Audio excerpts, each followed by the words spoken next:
Hello, welcome to episode 32 of ENS Interviews. I'm your host, Evan, and I'm welcomed with Mike Demarais. Mike, how are you doing today, sir? Thank you for joining us. Yo, yo, yo, yo, yo. What's up, Evan? You said my last name correctly. Awesome, man. Yeah, I did do some research on that, made sure I got that one right because I really do Crushing appreciate it. the time. Awesome, man. Appreciate it. Well, dude, really happy to have you here. I've been a long time fan. I've known about you since Hyperchange, like four Oh years ago. my gosh. Oh yeah, man. Deep. It goes way back. No way. I was just talking to my boy Gally the other day. Yeah, dude, I love Galley, and I don't know if you know this, but I was actually one of the people who tweeted at you to get Galley to get Galley.eth because I really appreciate what Oh, he's done. So yep, big into both of you wow. guys. Wow. Thank you. I'm sure he appreciates that, dude. Yeah, my So pleasure. I thank mean, you. all the work you guys do, dude. It's the least I could do is just point out a little simple thing. I'm just an ENS nerd, so appreciate all you Hell do for yeah. ENS. Wow, dude. So it's good. Yeah, so not much, man. So, I'm just one of a community member in the ENS world, and I don't know, I'm just really passionate about what ENS is. Funny fact, you're actually one of the people, of course, who got me into ENS. And I think like myself and others, I think once we realize that .eth is not just something you put on your Twitter, but it's like an on-chain username. You can use it for decentralized websites, for your wallet. There's a billion different things you can use it for. And I think once people see the utility side of things, I think it's really interesting. So that's kind of like what I focus on is just, trying to spread the word of ENS. I think more people need to hear about this amazing technology.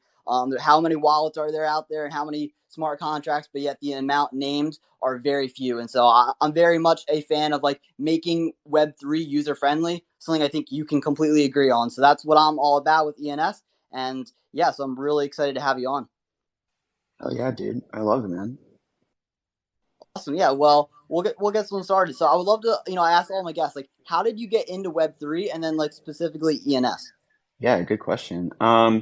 Well, so I got into Web3, I think before the Illuminati came up with the name Web3. But yeah, so it's like in 2018, I was working at a healthcare SaaS company, and I was watching the 2017 bubble, uh, just go off.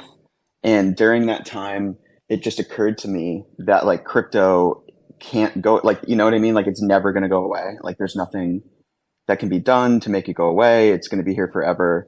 Um, so yeah, I decided to quit my healthcare SaaS job, and join crypto full time. And I think that the thing that the first thing that clicked for me about Ethereum, or sort of the thing that pulled me deeper into Ethereum and kind of quote unquote Web3 was like 0x, like 0x protocol. Because it was like the first, just it was really the first time that I understood, what made Ethereum cool. Like before 0x protocol, like I didn't fully understand the, like I didn't really understand like what Ethereum could do, to be honest, right? Like I just thought of it as like another cryptocurrency.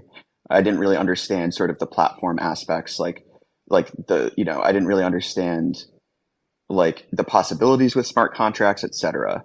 So yeah, it was like 0x protocol, and then really quickly after that, once I started kind of diving deeper into things, I'd say like the next thing that really clicked for me was like MakerDAO and Dai back in the day.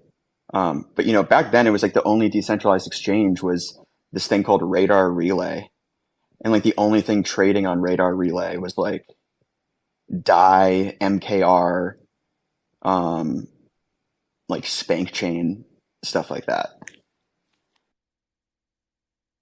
Gotcha. Yeah, and no, I'm with you. I had that same realization, and that's one of the reasons that I like care so much about like education, because I think we get caught up in like the cryptocurrency and the financialization, which is amazing, but there is more than sees the eye. There is like the decentralized web and all the different applications that can be built on top of it, which is a whole different avenue. Both are great, but I definitely think like because Ethereum comes off as a currency first, you do get caught up in that area, and it takes a while for people to learn of all the different things you can do with it. And that's why I'm so excited about ENS and just like Rainbow and just social. Like I think that's where a lot of the internet users are. 4.1 billion people every year use the internet to talk with people and socialize and communicate. And so I think that's such a great area for Web3 to be focusing, because that's, again, I think end users are what we should really be working towards.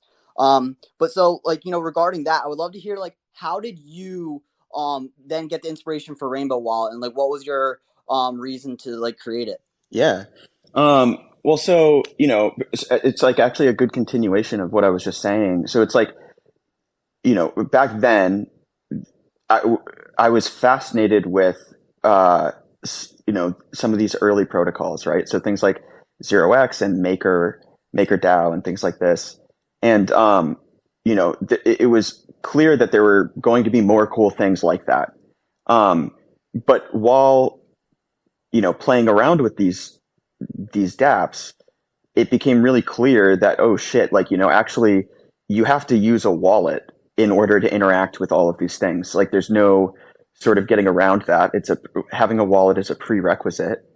And yeah, it just was super obvious to us, oh shit, like, these wallets, the existing wallets suck. And these products are not, even if all of these dApps are just like insanely cool, that at the end of the day, like, none of this is could get adopted if the end user experience is kind of junky. So like, yeah, so it was just super obvious to us that we wanted to, you know, build a wallet that the way we've always thought about it is like we wanted to build a wallet that you know, could live on people's home screens.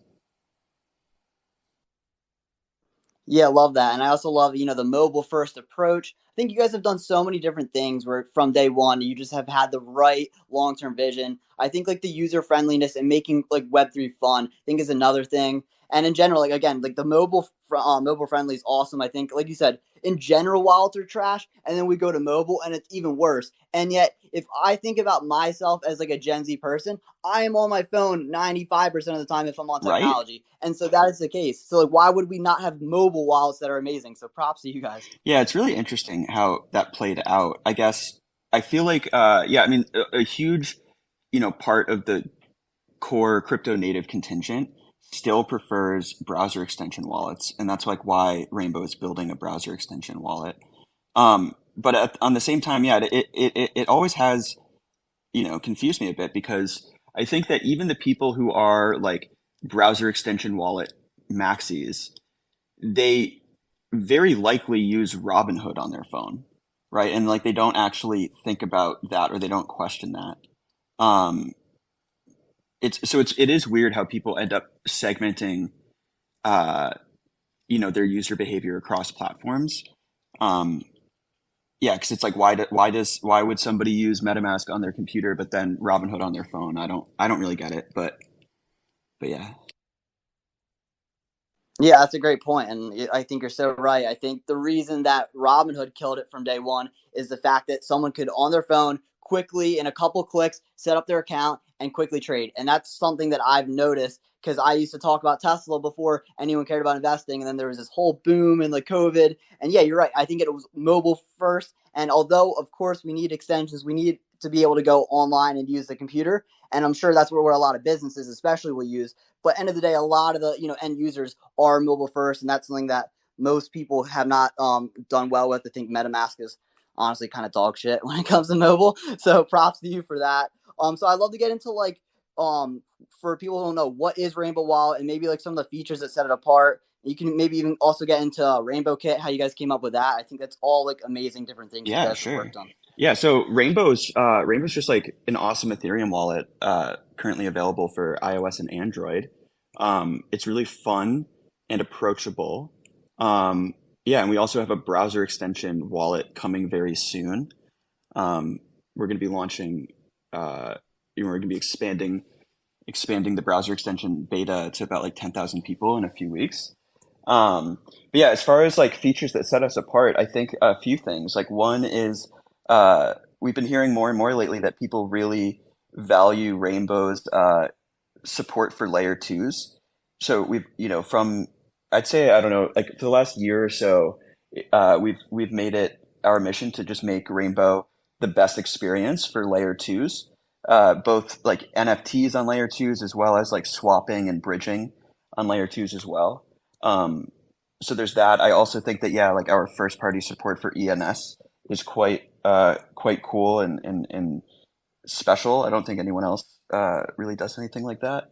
Um, yeah, so I'd say the layer two support stuff, ENS, built-in swaps, and our like NFT support. Yeah, completely agreed. All those points I appreciate, and Rainbow is my favorite wallet. Use it all the time, so I definitely can verify to what Mike said as a power user. And so one thing that you mentioned is yeah, the ENS integration. That's like one of my favorite things about the wallet. When I learned that you guys have that, I'm like, wow, this is how we onboard individuals to ENS. It is so difficult if you do not go through Rainbow Wallet or if they're not crypto natives. So props to you guys. Yeah, dude, thanks, man. Yeah, I'm so hyped with how the ENS stuff came out. I think that yeah, I use it like whenever I need to register a name very spontaneously. It's just like the definitely the fastest way to just secure a name. Um, but yeah, man, I'm hyped to hear that you like it. Yeah, I've actually made multiple tweets about it, and I'm constantly just trying to get other wallets to do the same thing. Because although I do love Rainbow, and I'm going to be a Rainbow for life, I still try to get as many people to use similar Of integrations course. because I think it's really genius. Yeah, so props to you guys. And so so these are just like kind of like pick your brain questions Sure. about ENS. But so one thing I was wondering is, I'm sure you saw with Coinbase they offer a free off-chain username for every wallet. Yeah. And so, have you guys had any considerations in an off-chain name for Rainbow Wallets? Yeah. Yes, we have. We want to do that as well. We just haven't, we're not exactly sure when. Yeah, that's fair. No worries, but that's awesome to hear. Awesome. And I think, CCIP read is also, super helpful for these things. I think, being able to do all these registrations and record settings and all this off chain is super beneficial. And so, yeah, we're definitely early days, so no rush, but glad to hear that you guys are on that page. And then, so another thing I did want to ask you guys is, so you guys do have amazing like record setting and being able to like add different things to your Web3 profile. I love that you guys are kind of like pushing ENS as like a social and like actually utility based NFT. And so I was wondering, do you have any plans to utilize like layer two record setting and whatnot? I don't know if you've been like aware of that recently, but Opti names and some other layer two applications are setting up ways where you can, set your records on layer two to save on gas. So we'd love to hear your thoughts on that. Ooh, yeah. I had not heard of OptiNames. So that's really sick, and I'm checking that out now. So to answer your question, I guess yes, we have thought about that. I'm not exactly sure. So what you're talking about here is an alternative to doing fully off-chain names, right? Yeah, correct. So this is like if you have an on-chain name, I have management.eth, so I can get, I can issue different things like setting my profile picture or something on a layer two, just because end of the day, I don't want to spend gas on Right. a layer one. But that would be opposed. So like that would also use the CCIP stuff, right? But instead of storing it purely off chain, you're simply choosing a layer two to store it on instead of like AWS, right? Just so I'm on the same page about what we're talking about. Yes, Yeah. yes, correct. Yeah, yeah. So Yep. I'm curious. So what are so do you, would you you as a user prefer to store it on Optimism as opposed to like in Amazon S3 bucket? So I'm, definitely not the most technical, but in the way I view it is, end of the day, users when they do anything online right now, they don't think about like where does it get stored. It's just what's the cost. And so I think as long as it's still like decentralized in some way and in a way where they can still retain full ownership over all the records, I think layer two is probably a good alternative where for 30 cents I can go set my profile picture instead of Yep. $2 or something like that. Yeah. So completely agree that in all situations, like putting it on a layer two is better than mainnet. But the open question, as far as I'm concerned, is whether users. So like what Coinbase is doing, right? Coinbase is is doing something slightly different, right? Instead of putting it on a layer two, they're just putting it on like a centralized server. And you, the user who is like uploading your information, um, can ensure that when you're like fetching it from their centralized server, that it's returning to you the same information that you had uploaded. So it's like, therefore, you, the user, like can trust it, except it can always go down, right? So it's like you're essentially like the risk there is like Coinbase, like their servers go down forever, and then your information's offline. Um, so the question, as far as I'm concerned, is basically whether users which which path the users care most about, because I'm not necessarily sure that it makes sense to sort of to implement both. Like I think we would likely kind of pick a direction, right? Like either users want to put stuff completely off chain, or we'll choose like a layer two to dump all of the data to. But like the core question that we're Yeah. talking about is like, should Rainbow support this? Absolutely.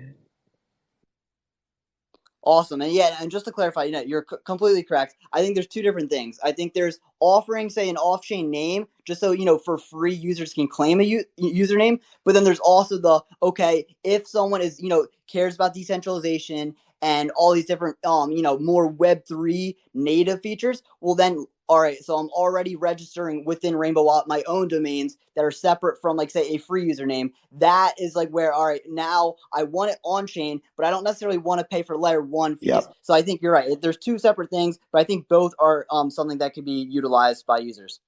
Sweet. Yeah. I'm super into this stuff. I'm honestly like, it's such a bummer because the CCIP stuff like only matured. Like I feel like, a month or two or three, like after we shipped the initial ENS integration. So it's like, it's such a hilarious bummer that basically, we shipped this right before kind of like a major breakthrough in UX happened, right? And that now our integration is like, we have to update it. Yeah, that is a bummer. But hey, end of the day, you're still leading the pack, and it is one of those things where we're early days, and it's just a matter of slowly over time making it where the end users are gonna be able to onboard. Because end of the day, there's really no end users here. Like I'm gonna be using social media, but the 4.1 billion people who use social, who use communications, who game, they're not here yet, and so yeah, it is a little bit of a bummer. But I know Chainlink is they got a lot of things going on, so it is what it is. But still, props to you guys for trying to lead it so early. And no worries. I'm sure we got lots of time to innovate through this bear market. No one's really talking about Wag me. utilizing Web3 right now. GM, wag me. Yeah, totally. Hey, I'm like a Web3 or whatever you want to call the term. I'm a max, a lot of these decentralized applications, but I do believe that it takes a long time and that we're more in the building phase than we are in the getting users phase. But that's what I do love about Rainbow is I think you guys are one of the few who have that very much long term mindset to actually gain those end users and to actually make it where a wallet can be feasible for people to use without understanding all these technicalities that there's no way people will understand in masses. So props to you guys for that. But one thing I do want to go into now is, so I was wondering, you as someone who's been, one of the biggest probably ENS advocates back in the day, onboarding all these different people. I love the I am hiring.eth. Like, I just think you're very innovative and I think you're willing to just kind of push boundaries. So props to Thanks. you. So I want to pick your brain. Yeah, of course. So like, what do you see as like some of the things that ENS can accomplish, and like where do you see ENS kind of playing a role in Web3?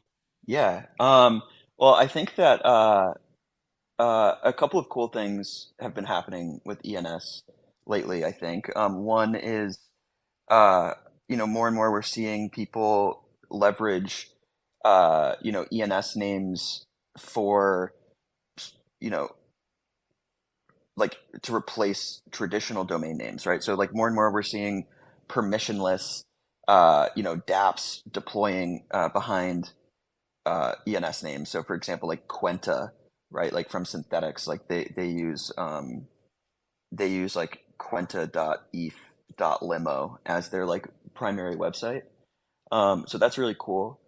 Second, though, I would say is it's been exciting to see uh, sort of decentralized social networks leveraging ENS. So it's like Lens is I forget exactly the whole situation, but it's like it is compatible with ENS, and then also I think that Farcaster is going to be compatible with ENS or something like that. So that's really exciting. Um, yeah, let me think. I don't know. I guess yeah, I still think that like I actually think that the CCIP stuff has not fully kind of like played out yet, and I think that um, so I actually think that there's a lot. I still think that like ENS hasn't even really had its like link tree moment yet, and I do really think that like that the CCIP stuff is going to unlock, um, the ability to use your .eth name kind of as your like link tree, um, far more easily with kind of the free read and write. Um, that the CCIP stuff offers. Um, so yeah, I'd say that those are the things I'm most excited about, kind of in the short term here for ENS.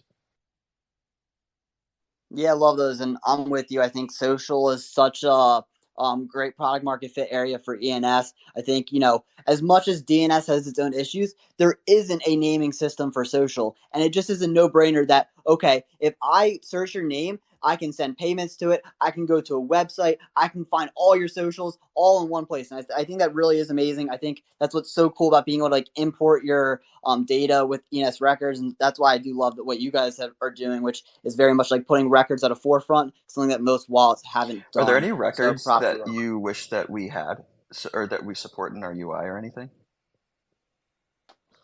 Off the top of my head, I can't think of anything, but I will get back to you, and I'll also ask some community members. I Cool, want to make sure I get you a good answer for that cool. one. But yeah, Yeah, let appreciate me that. know. Um, and so one thing I did want to ask you about is so with MetaMask Mobile, they have a integrated browser feature. And so one thing that I think is really interesting is like decentralized websites, immutable websites with ENS and IPFS. And I was wondering, have you thought of like whether a regular traditional search engine or even like a block explorer, have you considered integrating that into the Rainbow wallet itself? Yeah. So yeah, I mean, we've thought about both of those. It's always been actually like a core design consideration of ours to not have a dApp browser. Um, but as time has played, as things have played out, um, we are like circling back on that core kind of decision and like reassessing whether Rainbow should have a dApp browser inside of it. That said, like we don't have any immediate plans. Um, as far as like a block explorer, yes, like we're I think that it makes sense to kind of like iterate in the direction of having more and more information that traditionally would be found in a block explorer, like found directly in the Rainbow Core Wallet product. Let me think. But your question as well was about like the IPFS like resolution and stuff like that. So the Rainbow browser extension for desktop will automatically resolve ENS names and IPFS URLs. Um, but yeah, on mobile it's a little bit of a different story. But yeah, uh, we do hear people on this. Like it is very frustrating when when you have to use a dApp browser and when Rainbow doesn't have it for you. So we hear you. Yeah, but at the same time, I do get what you're saying, and I know Rainbow kind of has a little bit. I'm not take this in a positive way, but like an Apple approach of like very much creating things that like they know it's going to be like 3 clicks. They know the user is going to go through this exact experience, and that's what you guys going to do. I think it's awesome, and I think it's going to be needed for a lot of the end users. So I do get that. I was just curious. But and maybe in general, though, I would love to hear, you as someone who's very innovative and kind of has a good foresight into the future. What are your thoughts on decentralized websites and this whole ENS plus IPFS like setup? Do you like? Are you bullish on it? Do you see any potential for decentralized web? And well, I don't know. Just in general, I would love to hear Mike's thoughts on the matter because you really do get the future. Yeah, I'm super into it. I guess, um, I would love to see kind of more diversity amongst I don't really know what we're calling them these days, but like the ETH dot limos, right? Like what are they? Like what do you want to call them? A A gateway. gateway? Yeah. Like so basically I do want to see more diversity in the gateways just because I think that there's a lot of risk um in all in everyone using this one service like ETH dot limo. That said, I'm a huge fan of you know the decentralized like I'm a huge fan of using ENS and IPFS in this way, particularly for dApps or products that want to be as permissionless as possible, and sort of be uncensorable, which I think more dApps should try to be like that, right? So it's like I'm hugely in favor of it. I do think that like CCIP is going to unlock. So I do think that like the primary use case right now is things that want to be uncensorable, which isn't necessarily like everything, right? Like not everything really cares about being uncensorable. Um, that said, I think that with the CCIP stuff though, more and more like we're going to end up in a place where like uncensorable becomes the default just because of like the ease of UX, right? Like the tools that you're using will become, you know what I mean? Like basically, uh, like the link tree use case for ENS will become like so good that by default it will just like be uncensorable, and like that's not even a feature that users will care about. It'll just like be uncensorable by default, and so I do think that that's cool. I don't know if anything if that just made sense actually, and I apologize if that last sentence didn't make sense. No, no, it did. And so this is my thoughts on it. So I completely agree. Not everything needs to be censorship resistant. The way I think, one way that decentralized websites could be utilized in the short term is so think about this. We have, Bored Ape Yacht Club and all these different NFT projects. They get reverse engineered a lot and social engineered and all that stuff. So like literally BAYC.com or whatever their URL is, people end up claiming access to their servers and being able to edit whatever, or however it works. I don't know the technicalities, but they're able to end up changing what's the records and what's set on these websites, and so that they can redirect the smart contracts and basically just steal a lot of people's money for the 30 minutes that they have access to these domains. And so I think eventually, if you're interacting with a smart contract, you should do it on an immutable website where for sure there can be no social engineering. So that's at least one thing I think.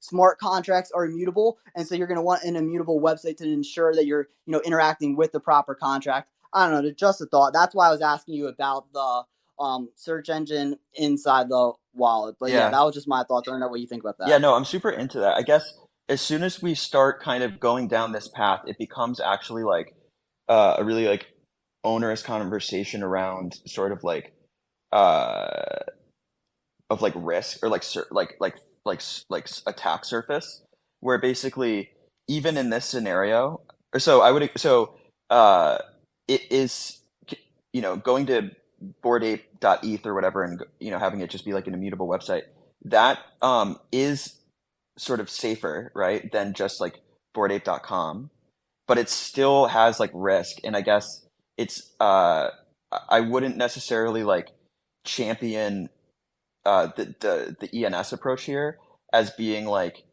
a holy like a silver bullet, just because basically like there's still ways that like a team could fuck up. For example, like just because they're deploying their dApp to this IPFS uh thing, they could still have like, for example, you know gotten their code base exploited or something. You know what I mean? Like someone could have submitted a malicious pull request that, and then once they actually upload the dApp to IPFS, like it could already have bad code in it. Do you see what I'm trying to say? So all I'm trying to say is like it's not a silver bullet per se from a security perspective. It is certainly more safe than just going to like boardape.com or whatever. Um, but yeah, let me think. I guess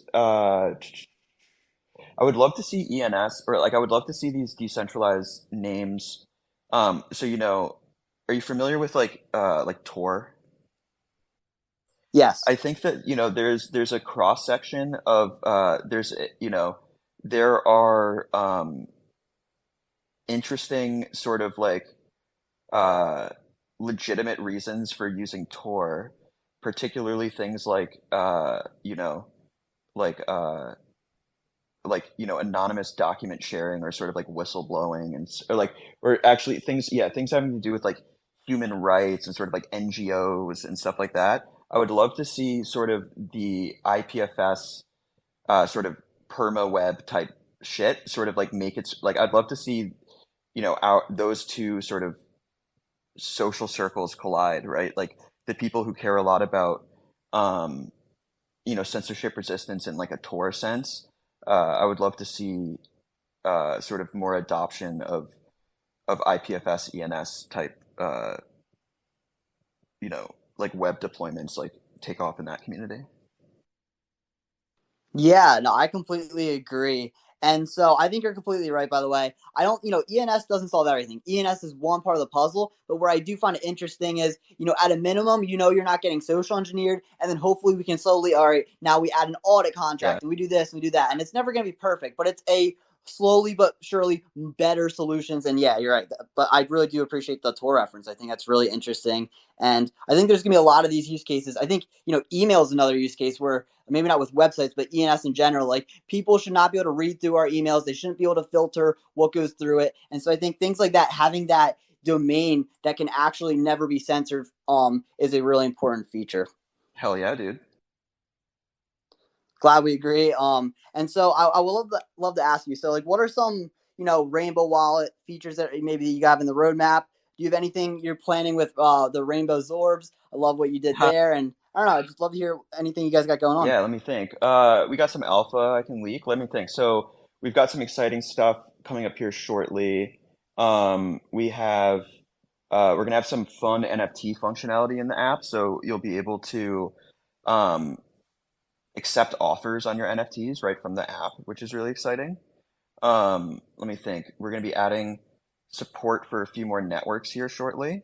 And then I don't know, let me think. I guess yeah, and then in Q3, the thing I'm most excited about is we are very likely going to be building into Rainbow ERC20 generator tools as well as ERC721 generator tools. So basically, you'll be able to like make NFTs and make ERC20 tokens directly from Rainbow. So you can just basically make silly tokens for fun. That's awesome. Yeah, and I think it's all about that tooling. I think we see this in the social world where, the reason Snapchat did well, the reason TikTok did well is because they made it easy for the users to do it. It's not that TikTok came up with, a scroll feed that was Vine. It's not that Snapchat came up with using a camera and social. It's just that they furthered the innovation and whatnot. So I really do think that's cool. And so just something that kind of piqued my interest when you said that is, do you have any thoughts on maybe like a tooling for issuing ENS subdomains? Because I think subdomains is going to be like the de facto naming system for communities. So I think if you look at like Decentraland, they have over 33,000 DCL.eth subdomains that are going to be different subdomains that can be used within the Decentraland metaverse. So I think it's pretty cool to see that like a network effect can be built off one domain. I know that might be farther in the roadmap, but maybe like, hey, if you're already issuing a token, if you're already issuing an NFT, you can claim a name off of it as well. Do you have any thoughts on that matter, or just Yeah. subdomains in general integrated into So Rainbow I Wallet? have,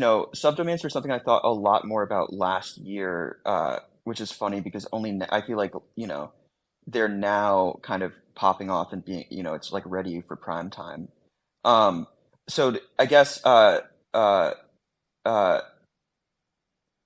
we haven't thought much, I guess, about how to handle subdomains in the app, and we don't have any immediate plans. However, obviously, yeah, there's like, value there, and like we should sort of have solutions for this. Um, I guess one question I have though is uh,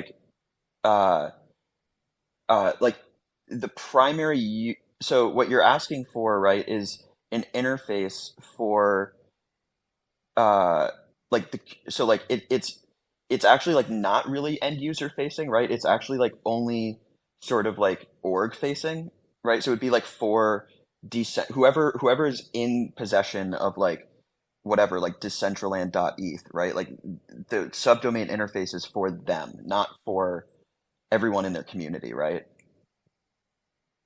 Yeah, correct. But at the same time, I think they have an easy way to for the users to claim it. And so Yeah. I don't know. I guess it just Yeah, yeah. depends on what you're doing. But I do find it interesting. Like, so if say you issue a 10K profile picture collection. Well, I don't know if you saw Penelope's Country Club, but there's CyberCons. There's a bunch of different projects that are issuing subdomains, and so every single NFT can claim their own subdomain, and that's going to be like the key to different things in their ecosystem. And so I think if you're generating an NFT project, here now you can name it with that. You can claim a free Yeah. subdomain that can be sold bound to the NFT. I don't know. I know it's Oh far no, out, yeah, but yeah. I just It's think it's certainly interesting. something that we're going to have solutions for. I just don't know exactly when, and I don't know exactly the form in which the solution will take. It could, for example, be something that we do on the web instead of in the app, you know? But yeah, I don't have clarity.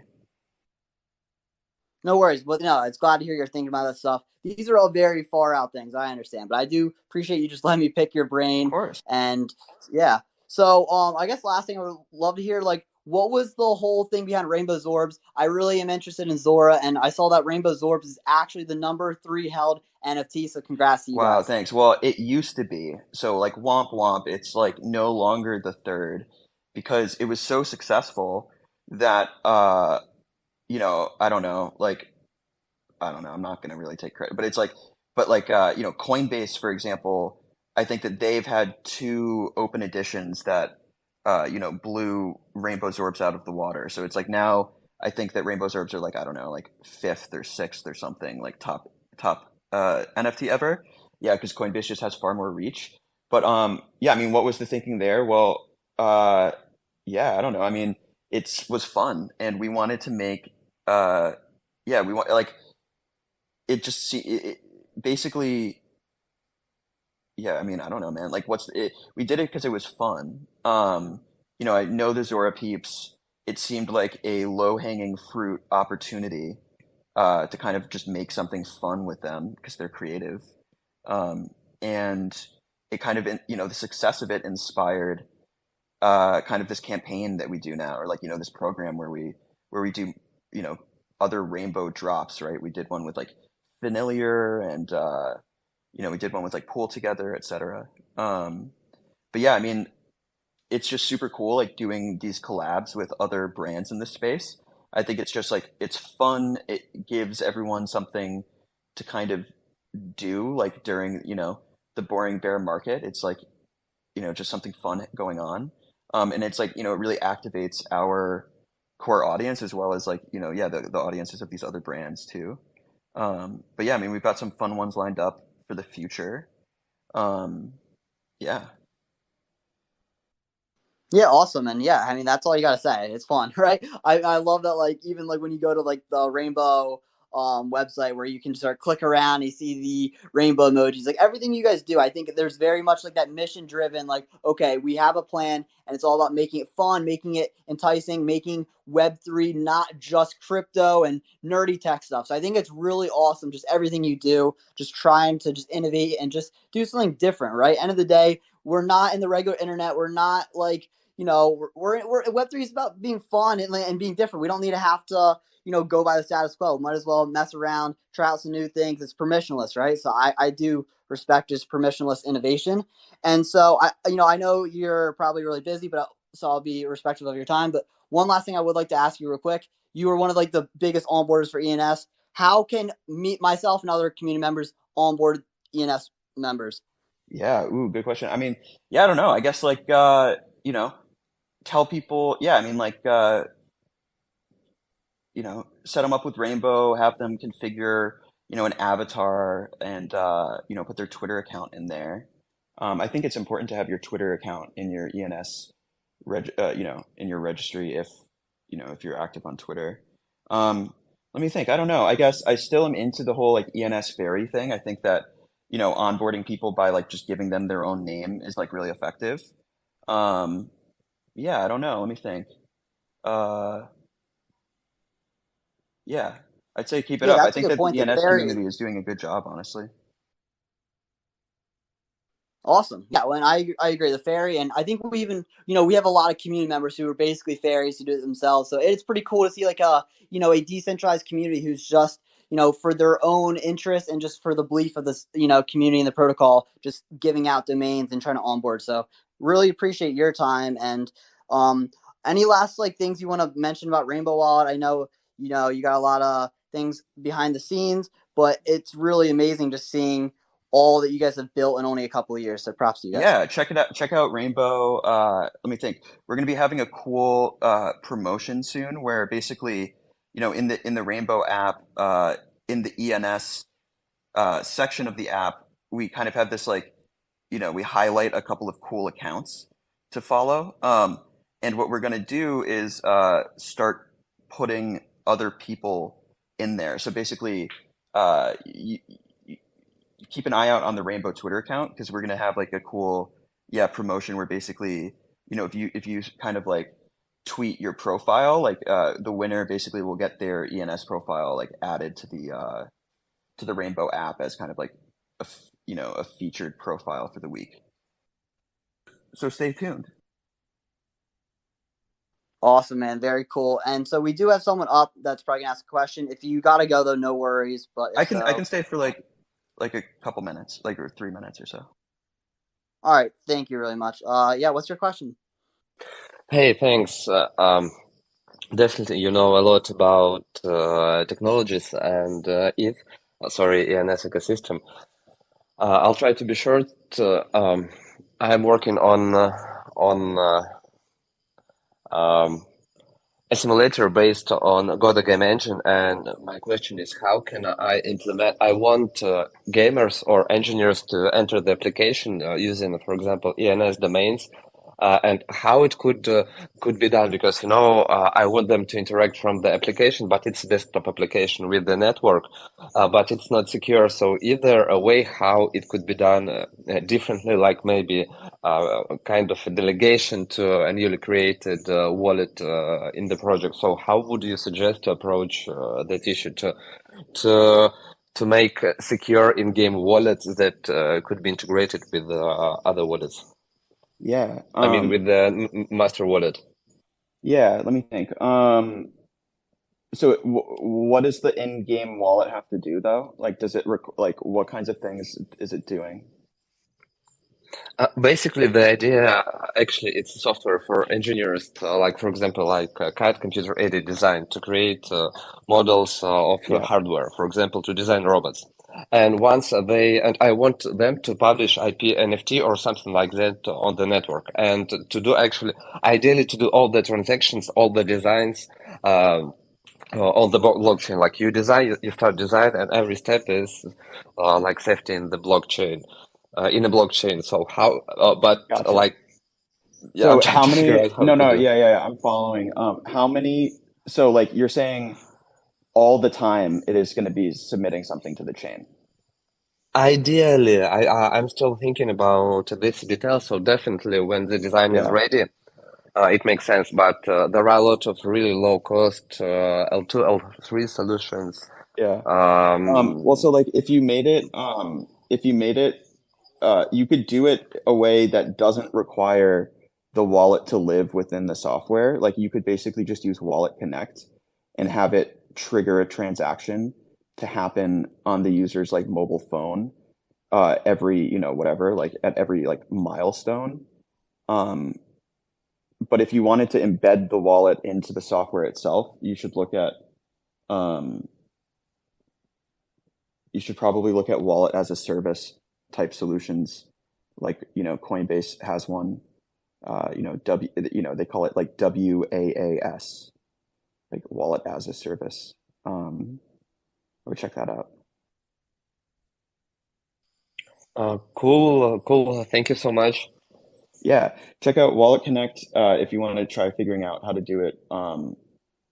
Without embedding a wallet. I'm trying to think of a good example app that sort of like does that. Maybe check out Party Bid or Party DAO because they do sort of.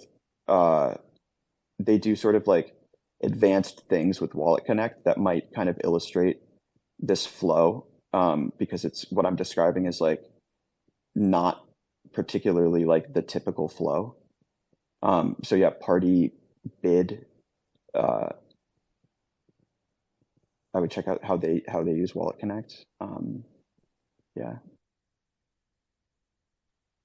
Yeah, well, thank you for answering that question, Mike, and really appreciate your time. Like, it means a lot that you were able to take this of course, interview. Evan. Your Yeah, persistence is very admirable. So keep it up, dude. I love this, and I hope that you know your interview series continues to go very well.